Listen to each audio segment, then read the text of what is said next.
Menon de Voltaire, voz Iba Mendes. Menon concebeu um dia o projeto insensato de ser perfeitamente sábio e prudente. Não há homem algum a quem essa loucura não haja passado alguma vez pela cabeça. Menon disse a si mesmo: para ser sábio e, por conseguinte, muito feliz, nada mais é necessário que ter paixões, e como é sabido, não há nada mais fácil. Primeiramente, não amarei jamais mulher alguma, pois, vendo uma beleza perfeita, direi a mim mesmo: essas faces um dia se enrugarão, esses olhos formosos serão desfigurados por olheiras, esses seios redondos tornar-se-ão flácidos e pendentes, essa encantadora cabeça tornar-se-á calva. Pois bem, nada me resta senão encará-la no presente com os mesmos olhos com que a verei então, e certamente essa formosa cabeça não transtornará a minha. Em segundo lugar, serei sempre sóbrio. Podem tentar-me os bons manjares, os vinhos deliciosos, a sedução da sociedade. Não terei mais que representar-me as consequências de um excesso, a cabeça pesada, o estômago embaraçado, a perda da razão, da saúde e do tempo, e não comerei então mais que por necessidade. Minha saúde será sempre igual, minhas ideias sempre puras e luminosas. Tudo isso é tão fácil que não há mérito em consegui-lo. A seguir, continuava Menon, tenho que pensar um pouco na minha fortuna. Meus desejos são moderados, meus bens estão solidamente colocados na caixa do recebedor geral da fazenda de Nínive. Tenho o suficiente para viver com independência, o que é o maior dos bens. Não me verei nunca na cruel necessidade de pedir. Não invejarei ninguém, nem ninguém me invejará. Aí está uma coisa que também é muito fácil. Tenho bons amigos, prosseguia, e os conservarei, visto que nada terão a disputar-me.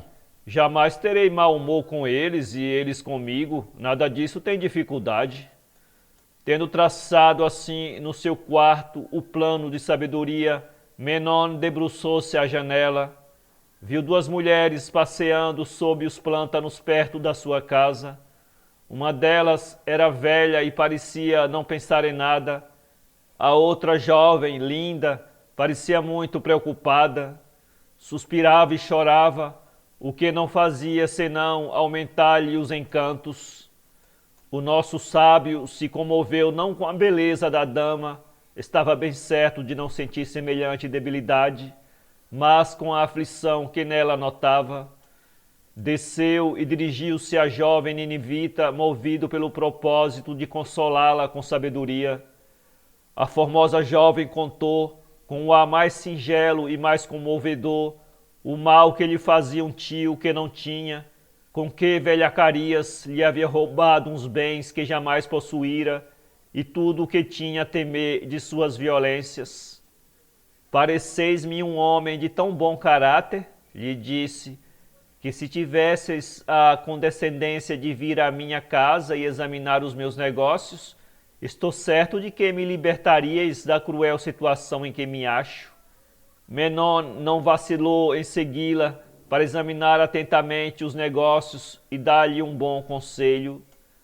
A dama aflita conduziu-o a uma habitação perfumada e polidamente lhe fez sentar em um amplo sofá, onde permaneceram ambos com as pernas cruzadas, um em frente do outro.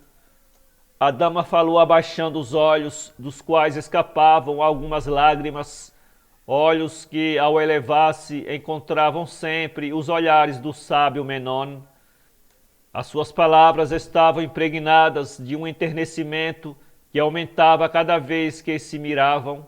Menon tomava os seus negócios com extremado ardor e de todo o coração, e a cada momento sentia um desejo mais vivo de proteger aquela jovem tão simpática e infortunada.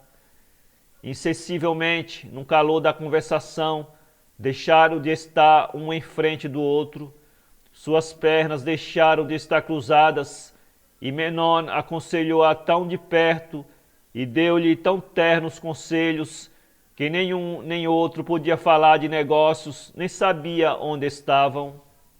Nisto chega o tio, como é fácil de supor, vinha armado até os dentes, e a primeira coisa que disse foi que ia matar, como era de esperar, Menon e sua sobrinha.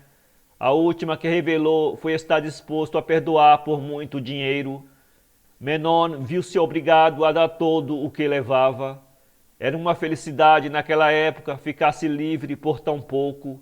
A América ainda não havia sido descoberta e as damas aflitas não eram tão perigosas como o são hoje. Envergonhado e desesperado, Menon voltou à sua casa, onde encontrou um bilhete convidando-o a uma ceia com alguns amigos dos mais íntimos. Se ficar em minha casa, terei o espírito preocupado com a minha triste aventura. Não comerei e ficarei doente. Mais vale ir participar com os meus amigos íntimos de uma ceia frugal. Assim esquecerei na doçura de sua intimidade a tolice que cometi esta manhã. Atendeu ao convite, acharam-no um pouco triste, fizeram-no beber para dissipar a melancolia. Um pouco de vinho tomado com moderação é um remédio para a alma e para o corpo. Assim pensou o sábio Menon e se embriagou. Propuseram-lhe jogar depois do jantar. Um jogo arranjado entre amigos é um passatempo honrado.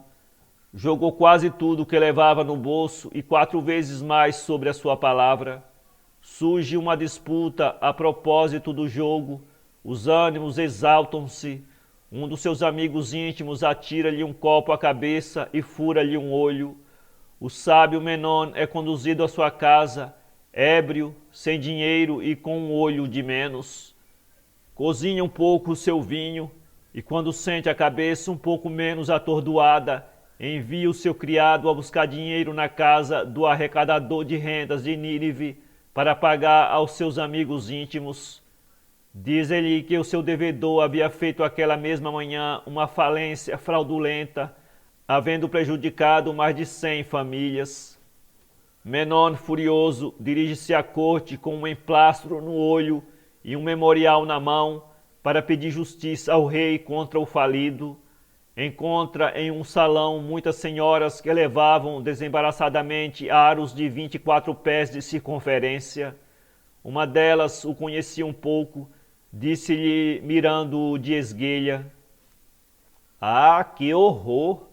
Outra, conhecendo um pouco mais, lhe disse: "Boa tarde, senhor Menon. Tenho verdadeiramente, senhor Menon, muito prazer em vê-lo. A propósito, senhor Menon, como perdeu um olho?" E passou de largo sem esperar a resposta. Menon ocultou-se num canto e esperou o momento em que pudesse arrojar-se aos pés do monarca. Esse momento chegou, beijou 3 vezes a terra e apresentou o seu memorial. Sua graciosa majestade recebeu-o muito favoravelmente e recomendou-o às atenções de um dos seus sátrapas.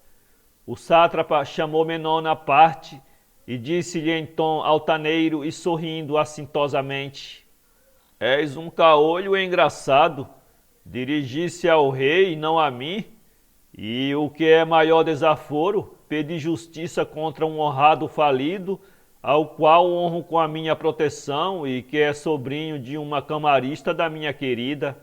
Abandona essa história, meu amigo, se queres conservar o olho que te resta." Desse modo, Menon, que de manhã renunciara às mulheres, aos excessos da mesa, ao jogo, a toda sorte de querela e, sobretudo, pedir na corte, antes da noite fora enganado e roubado por uma formosa dama, embriagara-se, jogara-se, havia tido uma briga, perdera um olho e fora à corte, onde escarneceram dele. Cheio de decepção e desgosto, Menon regressou à sua casa com a morte no coração. Quis entrar e encontrou os guardas desmobiliando-a por parte dos credores. Ficou quase fora de si, debaixo de um plântano, e aí encontrou a dama que o procurara pela manhã, que passeava com o querido tio e que soltou uma risada ao ver Menon com um emplastro. Veio a noite, Menon deitou-se sobre a palha ao lado das paredes de sua casa. A febre apoderou-se dele, dormiu. Durante o acesso, um espírito celeste apareceu-lhe em sonhos. Era todo um resplendor de luzes, tinha 6 belíssimas asas, mas nem pés, nem cabeça, nem cauda, e não se parecia a coisa alguma. Quem és? Disse Menon. Teu gênio tutelar, respondeu-lhe o outro. Devolve-me, pois, meu olho, minha saúde, minha razão, meus bens, minha sabedoria, disse-lhe Menon. A seguir contou-lhe como havia perdido tudo isso num só dia. Eis aí aventuras que não nos sucedem nunca no mundo que habitamos, informou o espírito. E que mundo habitas? Perguntou o homem aflito. Minha pátria, respondeu, está a 500 milhões de léguas o sol em uma estrelinha ao lado de Sírio, que vês daqui. Belo país onde não há mulheres que enganam um pobre homem, nem amigos que lhe ganham dinheiro, lhe furem um olho, nem falidos, nem sátrapas que nos escarnecem, recusando-nos justiça? Não, disse o habitante da estrela, nada disso. Jamais somos enganados por mulheres porque não as temos. Não temos tampouco falidos, porque entre nós não há ouro nem prata. Não nos podem fazer saltar os olhos porque não temos corpos à maneira dos vossos. E os sátrapas não nos fazem injustiça, porque entre nós todos são iguais. Menon lhe disse então, mas, Senhor, sem mulheres e sem o que comer, em que passais o tempo? Velando sobre os outros globos que nos estão confiados, venho consolar-te. Ai de mim, disse Menon, porque não vieste a noite passada para impedir tantas loucuras? Estava ao lado de Assã, teu irmão mais velho, mais digno de lástima do que tu, sua graciosa majestade, o rei das Índias, a cuja corte tem a honra de pertencer, mandou arrancar-lhe os 2 olhos por uma pequena indiscrição e está atualmente no calabouço com ferros aos pés e às mãos. Vale a pena, disse Menon, haver um gênio protetor em uma família, para que de 2 irmãos um esteja caolho e o outro cego, um deitado sobre palha e o outro numa prisão? Tua sorte se modificará, replicou o animal da estrela. É verdade que sempre serás caolho, mas ao menos serás bastante ditoso, contanto que não concebas jamais o tolo projeto de ser perfeitamente sábio. É, pois, uma coisa a qual é impossível chegar, indagou Menon suspirando. Tão impossível, replicou-lhe o outro, como ser perfeitamente hábil, perfeitamente forte, perfeitamente poderoso, perfeitamente feliz. Nós mesmos estamos longe de tal, há um globo onde se encontra tudo isso, mas nos 100 milhões de mundos que estão dispersos no espaço, tudo se sucede por graus. Há menos sabedoria e prazer no segundo que no primeiro, no terceiro menos que no segundo, e assim sucessivamente até o último, onde todo o mundo é completamente louco. Temo, disse Menon, que o nosso globo Terra, que eu não seja precisamente a última casa do universo de que me fazes a honra de falar. Absolutamente, disse o espírito, mas anda perto. É preciso que tudo esteja no seu lugar. Mas, disse Menon, certos poetas e certos filósofos estão, pois, em grande erro ao dizer que tudo vai bem. Tem muita razão, disse o filósofo lá de cima, considerando o conjunto do universo. Não acreditarei nisso, replicou Menon, senão quando deixar de ser caolho. Para ler esse conto, acesse www.poeteiro.com